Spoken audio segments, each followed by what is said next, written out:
What's going on, Peekers? We are back for an emergency quick peek.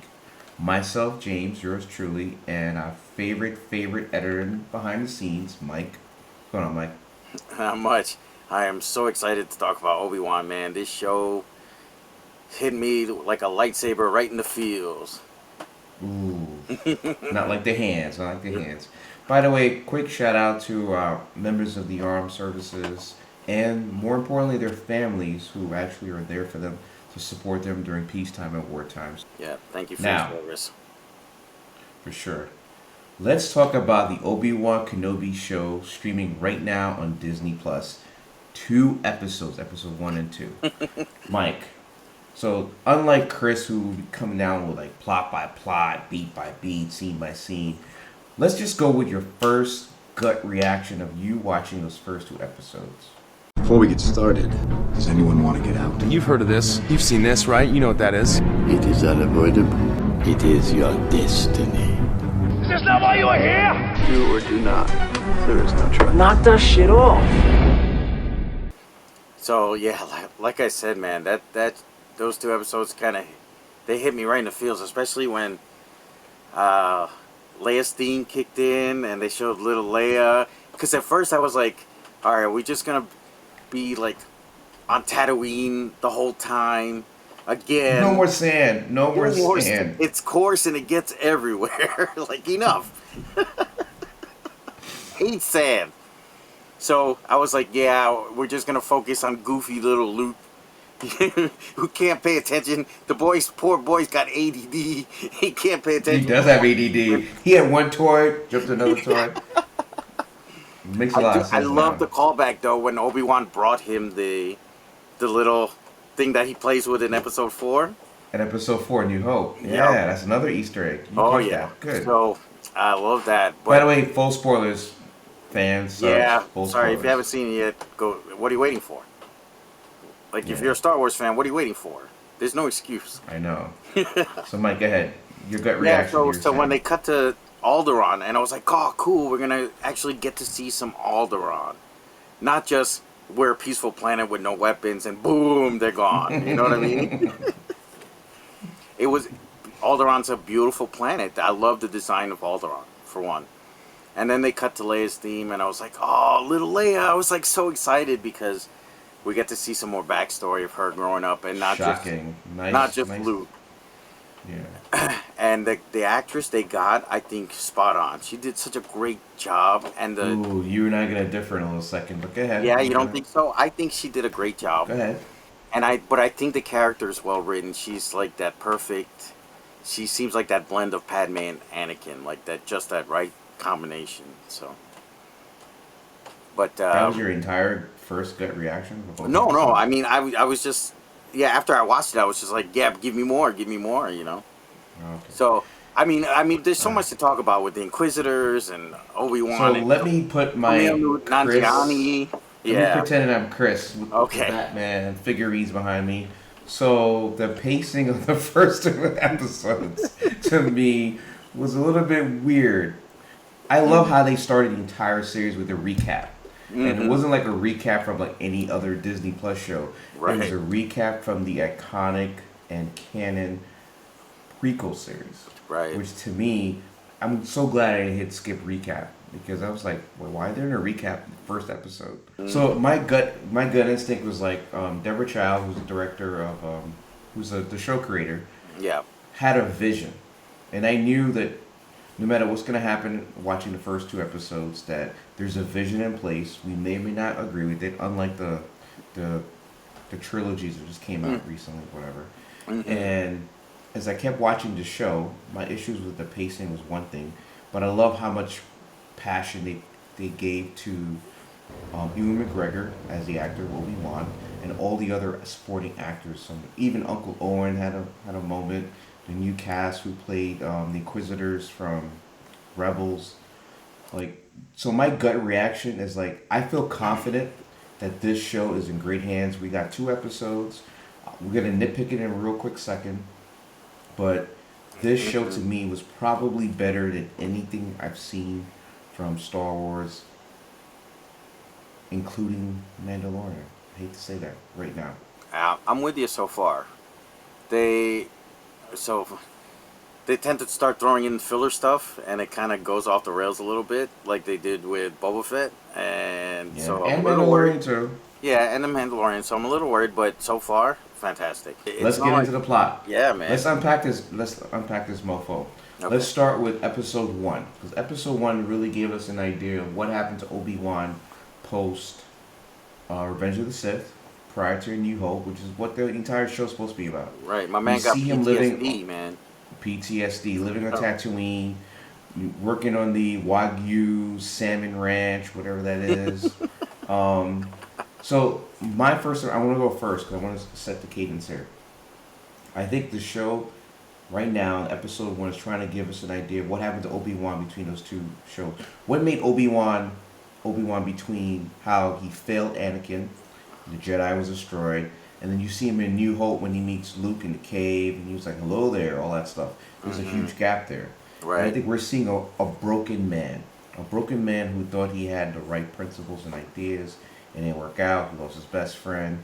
He's secluded. He's living on Tatooine. The planet's not his, and he's supposed to be watching, the Hope, the New Hope. Yeah. So I like how they set up where it's like dreary.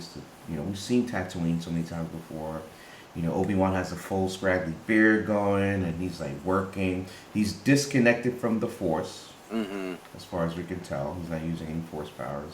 Right. And great opening for me. What about you, Mike? Yeah, I loved it as well. We see basically a broken man. He's doing what he said he would do, which is to watch over Luke, right? So, and he's doing that, and he's now Obi-Wan the Butcher, or the fish market guy. Shih Tzu. Right.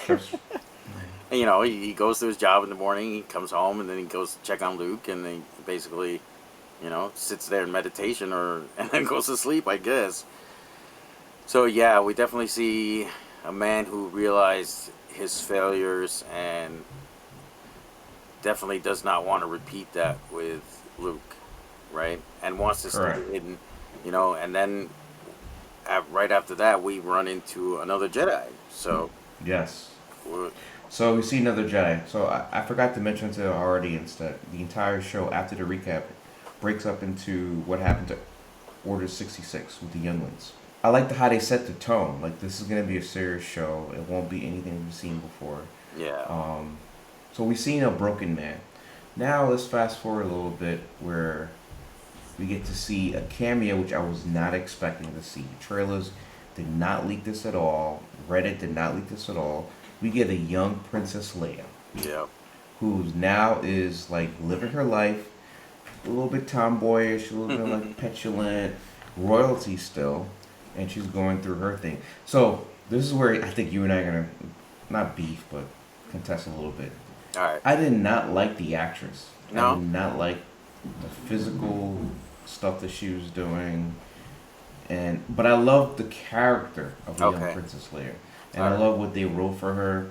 I just didn't think this actress, particularly, and again, this is a hot take. Somebody's gonna be flamming me on Twitter, social media, but I thought she was not the best fit as the actress. What do you think was missing then? Or do you think she was trying to do too much? And then it wasn't me. I'm glad that Eric actually said it first before we were watching it together. Like, everything about her just seemed like she just wasn't really 10. So Luke and Leia are supposed to be 10 at this point. Right. And the actress is playing her, is trying to emote something that's like 20 years ahead of her. But also physically, she seems half the age of her character supposed to be. So there was this cognitive dissonance there for me. All right, but okay, so I'm gonna counter you with this. She's raised in a different way than Luke is, for one. Yeah. With more education, more opportunity. And Luke has ADHD. Yeah. Okay. And she's got much more opportunity, education, blah blah blah. The other thing is, Padme was 14 in episode 1.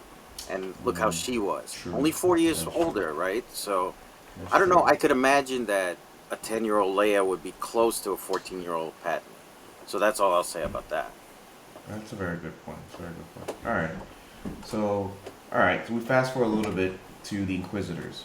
Mm-hmm. So the premise of this show is not only about Obi-Wan's journey between episode 3 and 4, but also the fact that he's in hiding, protecting the Skywalker legacy, both Leia and Luke. Right. And there are real threats out there. You know, it's just like hiding and like waiting for like episode 4 to hit Rogue One. Yeah. But there's people actively searching for Obi-Wan and other Jedi members. Right, and Which ties back in. anyone who's seen Rebels knows this, right?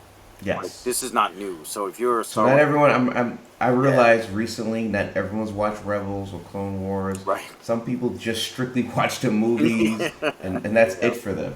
So right. So there's a whole expanded universe out there, and it's all on Disney Plus, man. Mhm. And the Inquisitors are part of Rebels, and they've been hunting Jedi. They hunted Kanan, for years. So So.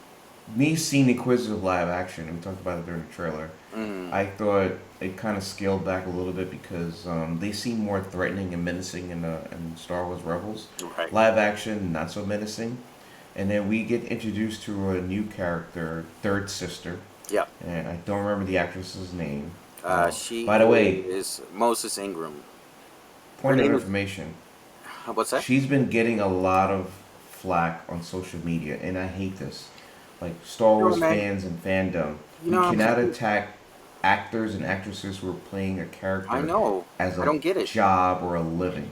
If you don't like the character, that's fine. You cannot attack the actress behind the character. But it's not even that. It's the racists that come out and go, "Oh, Star Wars is too woke now because they see a black woman on the screen." I don't You get see it. a black woman, and she's playing a role that happens to be the antagonist. Yes, right. So there's a lot of onions there to So unlayer. her name is- We're not gonna do that today. Her name is Reva, by the way, Yes. and there's rumors that it's from Revan.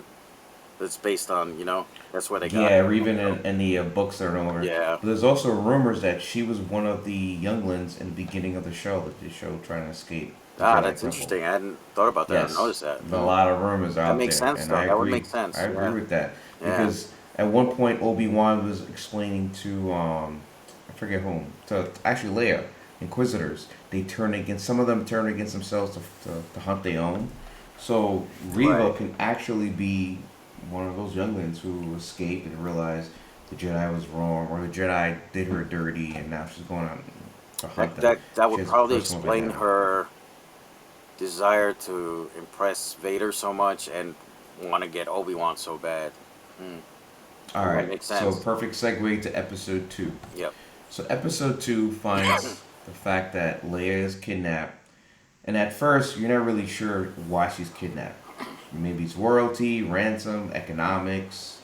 We had, by the and way, that was Flea from Chili Peppers kidnapping her. Red Hot Chili Peppers. Yes, bunch of Good for cameos. you. In this Yeah. show. There's actually a tune. We'll get to that later. Easter egg. So Leia's character gets kidnapped by Flea and a mob of folks who are trying to get her. At the time, we don't realize it's really to get Obi-Wan out of his, hermitude and to actually get engaged. Mm-hmm. So Miguel Organa, played by Rick Smits, from Leia's adopted father, Yeah. comes in and he does an emergency call to Obi-Wan. So it's clear that Obi-Wan is like, do not call me by any means unless it's an emergency. Right. Emergency push button. That's right. This is it. So to me, that first piece of conversation that they had, but you just realize how broken he is. Forget about the fact that the Lost Jedi came to him. But this is somebody that he knows and he served and Yeah. they're connected. And he goes, that's not me anymore. No, you got the Lost. wrong guy. Yeah. Dude, Call what somebody was your else. thoughts on that? Yeah, it was pretty sad. It was like, yeah, call somebody else, man, because I can't help you. I was like, man, I was hoping first it would be like, I'm on my way, right? But no, that broken man, the boy needs therapy for sure. So hopefully, You know what? You're right. It would have been the easy crutch for a writer to say, you know what? Obi-Wan's going to accept it at face blank. Yeah. One last mission. But I like the fact that they should know this character has gone through more than less than a handful of folks the entire Star Wars universe has gone through.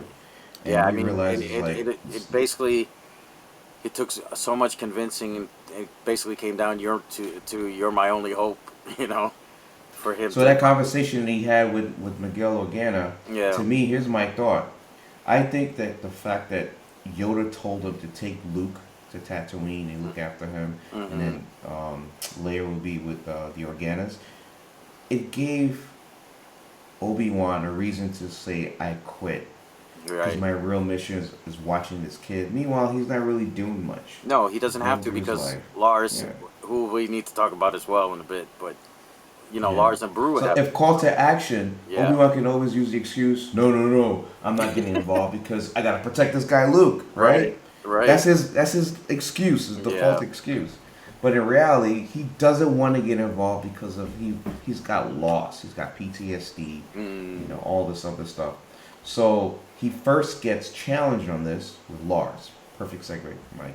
Lars Yeah. Owen, who which is a great act. This actor, by the way, That's his Joel agent must be Edgerton. like- Remember from Warrior with Tom Hardy, the MMC the. Oh yeah, movie? Yeah, shit. that's yes. He's been in quite a bit of Holy stuff, shit. but he's really good. I really like him. So Well, he's got a cash cow right now. Star Wars. Yeah. He's playing Uncle Owen. Like, they're always gonna use Uncle Owen, well, Uncle even in Owen's video on games. Uncle Owen ends up crispy fried not too long. So Well, we know his ultimate. we know his ultimate ending. yeah, But so he challenges Ben and he Obi-Wan and goes like, stay out of Luke's life. Don't give me your little hand-me-down toys. All this stuff. the And I greatest thought- line in that episode, by the way, which is now a meme everywhere. You know, like you Yes. trained Anakin, right? Like if you train Anakin, Man. great writing. That's Yeah. more writing than anything else. Mhm. So again, we see a broken down Ben trying to argue that he wants to be involved in Luke's life, and then Uncle Owens calls him for his bullshit. No, you don't. You Right. don't care about this kid. Like, look what Yeah. happened to his father. Is he showing? Is he going through the forced puberty? Nah, dude, he's not. Leave him alone. So, what was your take on this? Because it's very important in Star Wars canon. Yeah, I love that. I love that interaction because we get that in A New Hope. You know, where he's just a crazy old man. You need to stay away from him, right? So I love that. This is how it starts. You know, he's brought Luke as a baby. It's been 10 years. Obi-Wan obviously is trying to do things here and there, and Owen is like, "Yo, chill, right? Just back He's up." like, Yeah. he's like, chill. And You need help. as Luke gets older and says, "Well, I should go find Obi-Wan," right? So this is where we get that buildup of why Owen hates Obi-Wan so much, right? Because of Yeah. what happened with Anakin and what he's claiming he wants to do with Luke and all that stuff, right? I'm not sure if the show's going to push into it right now because we're going to fast forward a little bit. Instead of focusing on Luke and the relationship with Obi-Wan protecting Luke, we're now back with Leia. So Leia's captured, as we mentioned earlier, and Miguel Organa's actually come to Tatooine as a last desperate plea and say, hey, listen, man, I trust you, no one else. This is your thing, protecting the boy, but the girl just as important. Which, again, this is the new age Star Wars. Like, we didn't know how important Leia was until after Right. the OG show, right? So now you're realizing, yeah, Leia's just as important as Luke, and he's focusing on Luke. Meanwhile, she's the one in evident danger. Yeah. So then there's a scene where he walks to the dunes of Tatooine and he unearths the lightsaber. And it ends episode 1. My son, we were watching.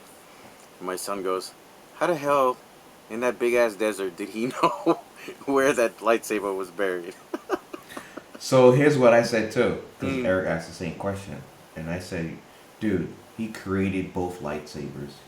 Even I think no, he didn't create Anakin's. No. It would be like attuned to him, like your cell phone GPS, without using the Force. Be calling to them, right? Okay, that makes Yeah, sense. they're connected. Mhm. Okay, all right, let's fast forward a lot. Yeah. Episode 2. So now Obi-Wan's on an active mission trying to find Leia. He's using his his guile and resources and detectory, and we get to meet a new character played by, and I'm gonna destroy his name. I'm Say Kumail Nanjiani. Yeah. Kumail Nanjiani. Yeah. Thank you. I Mhm. did much better than Chris would have done there. He's pretending to be a Jedi trying to help lost citizens of the Empire to like safe haven, which was, by the way, I didn't realize in the real world that would make sense. Yep. You would have fake Jedi's pretending to be Jedi's, false prophets. Oh, Like of course. I never thought about this in the Mhm. entire Star Wars universe that a cult like or a person like this could exist. Yeah. To me, I thought Episode 2 took a deviation from Episode 1 into like the traditional comedy Disney Plus show. Whereas Yeah. Episode 1's very serious. Episode 2 is a little more like, okay, this is more the Boba Fett, Mandalorian type of thing. What about you? Yeah, I'm with you there. I'm glad they kind of kept it to a minimum, though. It wasn't, because a lot of the episode was about getting off the planet, right? Like when he finally got there, like after he found her Yeah. and stuff, and like they gave the interaction between Obi-Wan and Leia a bit of humor. The interactions between Where's Kumail my army? yeah, and the little droid. I like that little droid, by the way. The little flying Lola. thing. Lola. Lola, Yeah. right?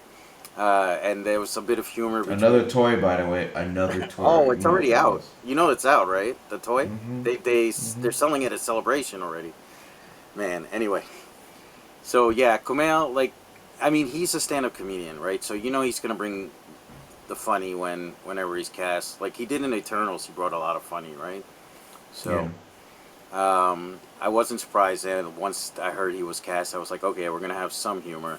But I am glad they kept it to some kind of minimum for this episode. I think so. For his character, which is a breath of fresh air, I liked it, but also didn't like it. I feel like okay. Brooks here. Apologize, the queen of the pod. So later on, he meets the third sister, Yeah. Nally, and she's threatening him for the whereabouts of Obi-Wan, and he's pretending he's still playing the character role of he's a Jedi. Yet you're facing what is Shirley's death, and you're like clowning and stuff. And to me, I was like, oh, Little why are we unrealistic, doing this? yeah. Yeah, this is very unrealistic. I mean, it could be like he's been in these situations before, so he knows how to weasel his way out of it, and that's the way he copes. He tries to get his way out of things, is by being funny. You know what I mean? So Yeah, I don't know. but he seemed like a smart dude that would have known this is the character that you don't kind of do that with. Yeah. Speaking of that, go ahead, At Mike. the end, though, at the end with his character, I think he had a more serious realization. I think when they cut to him after they got away. So Afterwards, after his brain got Yeah. violated. right. So So speaking on that character, third sister. So we Mhm. talked about it briefly when we were analyzing episode 1. Episode 2 really is like her showcase episode. yeah. So forgetting my theory about she could be a young or whatever, we get to see the fact that she's the sort, she doesn't follow orders. She's hell bent on finding Obi-Wan, and she is very, very calculating, very, very aggressive. which Right. Is if you watch Star Wars Rebels, the Inquisitors are dark side practitioners, but they're not Sith. It's a big difference, right? Yeah. Right. So, Mike, let me ask you one question.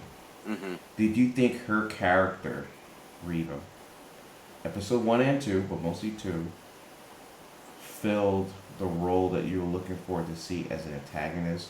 Or did you feel like perhaps the writing or the actress didn't really connect? No, I think it worked for me. I think her character, well, her acting was fine. I didn't have an issue with her or the character or anything like that. The writing Okay. itself, to me, was okay as well, because I want to imagine her like, she's not Sith. Like you say, the Inquisitors are not Sith. But to me, she seems like she has that potential to be like a Ventress. And she's got that what do you call it? That desire, you know what I mean? That and you know how the Sith go, they wind up killing their masters anyway, right? And this is the reason why the rule of the Sith works better, because when you have like multiple people, they're gonna kill each other. Right. Sith is like one or two. You kill me, now you're number one, and someone's gonna kill you. Yeah, Okay. so she reminded me of a potential future Sith Lord. You know what I mean? So I kind of like where they're going with her. She's ambitious. That's the word I'm looking for. So her mission is either going to make her great or get the best of her. So we'll see. I hate to say it, but I counter that because I don't think. I mean, the actress she's going through her thing. I think the character is becoming like a 2D type of villain. Okay. She's just angry. She's like, and then they allude in episode 2 that she's really, really trying to impress Vader. Mm-hmm. So she's a plot. Again, it seems like this character that we've seen for 2 episodes really is a plot device for the big picture, Obi-Wan and Anakin. Mm-hmm. Like she is just like a cogwheel in that. You might And I be hate right. that. You might be right, but what I'm hoping is we are only 2 episodes out of 6 in. So I'm hoping they expand on her motivations a little bit more. And otherwise you're absolutely right. It's just like a total waste, really, to even, have all that. But I'm hoping, one of your theories about her being a former youngling, who things like that, some kind of motivation as to why she's the way she is. So I'd like to see it. So let's say she's motivated to get Obi-Wan, and now we go full circle now, episode 2, Obi-Wan. Mm-hmm. So Obi-Wan now, on this episode, he's rescuing Leia, and he's trying to explain to her certain things. And this young actress, Leia, who I disagree on a couple things, but I like the synopsis where she's trying to tell him, you need to, get me out of here, my dad's going to be here, whatever. Right. And Obi-Wan is still playing like the hermit role. Yeah. He's not General Kenobi yet. Right. And he's also definitely not Alec Guinness Kenobi. Yeah. So he's just trying to tell her, listen, you need to get off world, you need to get on that ship at this time. And she's still like sassy little Leia and stuff. Yeah. So that interaction to me, and I'll ask you the same question, showed me that the show is really surprising us what we thought we were going to see. We thought that Luke was going to be the linchpin of Kenobi realizing his true mission, as opposed to like another or third person like Leia or someone else. Right. Because there's a little Easter egg here for those of us who watch Star Wars Rebels. Fast forward 7 years from this show, he actually meets Darth Maul, and he's a much different character. He's closer to Alec Guinness' character. He's Alec Guinness. He found peace. Yeah, right. He found peace in himself and everything. So Yeah. this version of Obi-Wan, I think, is going to be driven by a bunch of these factors, Leia and whatnot. So what about you, Mike? What do you think? Yeah, so I'm with you there. And so one thing I'll say about her sassiness and stuff like that is, again, it goes back to her environment, where she's raised. She's royalty, you know what I mean? Raised in a castle, isolated. Say she's privileged? She's privileged. Yeah, so this is just, I think, her privilege. And I think throughout the next few episodes, this is her first time off world. And as she sees how the galaxy actually works, I think it'll sink into her brain a little more. It'll humble her. So I think that's when we get That's a good point. episode 4 Leia and Endor Leia, who kicks ass as well. You know what I mean? So all of that. So I didn't think about that. She becomes an activist because she's seen like. So her dad made a quick side note. Going back to the prequels, we were talking about government and all that stuff. So Miguel Organa goes, we still gotta worry about slavery and exportation. And then the other senator is like, I'm not here to end slavery. And I'm like, that it goes back to George Lucas's Star Wars. Or remember the prequels, with the Senate, and they were, despite the fact that the Empire took over the Republic, you still have slavery in many of these planets, including Alderaan. Yeah. So interesting stuff. All right, let's close this out because I want this to be a quick beat, real quick. I could So at the end, all day, man. I know. So at the end, Obi-Wan is trying to take Leia off world, rescue her back, and then we get Reva, who's an active hunt to find Obi-Wan. Mm-hmm. To the point where she kills the Grand Inquisitor, who technically doesn't die until Rebels. So yeah, but no, my theory is that's not the same guy then. Yeah, it could be a clone. It could Which be a clone. is cheesy writing. Could be a clone. It could be family. You know what I mean? If you know this dude's gonna die, why would he even have him killed here? I don't know. Remember the complaint when they first gave you the trailer, and we saw Grand Inquisitor, and everybody was like, his head shape He is doesn't not... look like yeah. So I have my theory is it's not the same guy at all. So. He's a little bro. He's a Right. little bro. Yeah, that's what I'm thinking. Big bro still around. Yeah. So little bro gets killed by Reva. Spoiler alert. And Reva now is cornering Obi-Wan, who Obi-Wan is still not trying to reveal himself as a Jedi, as one of the greatest Jedis. Right. And he makes the effort to save Leia by actually reconnecting with the Force. He saves her. And now Reva can definitely sense him. And she tells him, I sense the fact that, you know, X, Y, and Z, Anakin's still alive. And Ewan McGregor, great actor, by the way. He does the facial machinations of realizing, you know, his lost brother that he thought he killed is still alive. Right. And then the scene cuts to, guess what?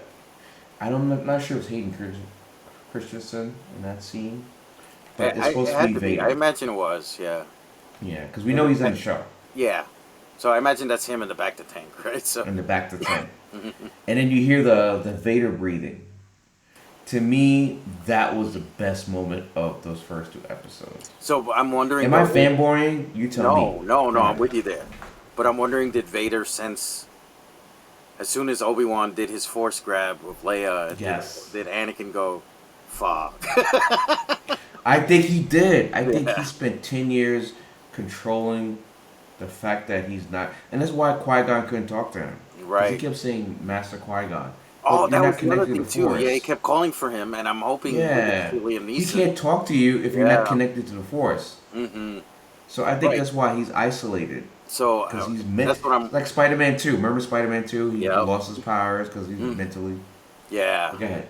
Yeah, that's what I was gonna say. Now that he's back, maybe I hope we get to see Liam Neeson as a Force ghost. That would be awesome. But that's gonna be the biggest freaking Disney secret because no one. But now we know. Yeah, oh yeah. But now we know if Anakin is sensing Obi-Wan, we know the hunt is on for sure, and Vader's coming himself. So that's. So I think he's gonna bypass Reva. He's gonna bypass the Inquisitors, and he's gonna go on on his own. Yeah, I have a feeling Reva will be dead by episode 6. So. Because we don't see her in Rebels. I don't see that character. No, in Rebels, there's no other mention of her or anybody. So, like, I have a feeling either Obi-Wan will take her out, or she'll be taken out by Kumail Nanjiani or something, some weird thing. Oh my god! I hope not. I hope it's a good battle, but. Real quick, last impression so far, episode 1 and 2, before we get to our. Actually, no, we're not gonna grade it. I'm not gonna grade it. I'm just gonna say I love what I've seen so far. Last impression and what you're looking forward to. Go. Yeah, I love what I've seen so far. Bring me more. I do want to see a little bit more Luke later on. I want to hear him talk. I want to hear his personality just a little bit, and bring on actor. Yeah, and bring on the lightsaber battles, man. I'm looking forward to it.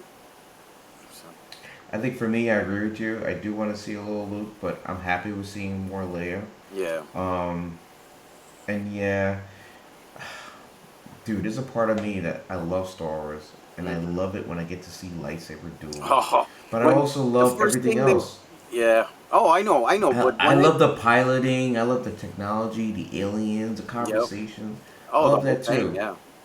Yeah, but yeah, I'm with you all the way on that. But as soon as when that first scene opened and that lightsaber went out, and I was like, yes, it's on. Dude, it's like Rogue One. I enjoyed that movie up until the moment when Vader unleashes that red lightsaber. Yeah. You realize, oh shit, yeah, this is a Star Wars movie. Right. So same thing like with Mandalorian. I love, as much as I love Mandalorian, there's hardly a lightsaber in it, right? We get the dark saber here and there, but. All right, dude, we're going down a deep end. Yeah, I know. So, I think you and I both agree this show was pretty good. It beat our expectations. Yes. Looking pretty solid. 4 episodes to go. And, yeah, dude. And we will do our full review at the end of the 6th episode. And we'll spoil it, so. All right, Mike, where can our fans find us? All right, as usual on the internet at Heroes Peak, Facebook, Twitter, Instagram, TikTok, and YouTube. And don't forget to like and subscribe, guys. Leave a comment. Let us know what you think of the Obi-Wan episode 1 and 2. Leave a comment, please. Yeah. Don't text. Or Instagram message. Text is so 2000s. Or Instagram message. I get those too. Yeah. All right, man. Talk to you later.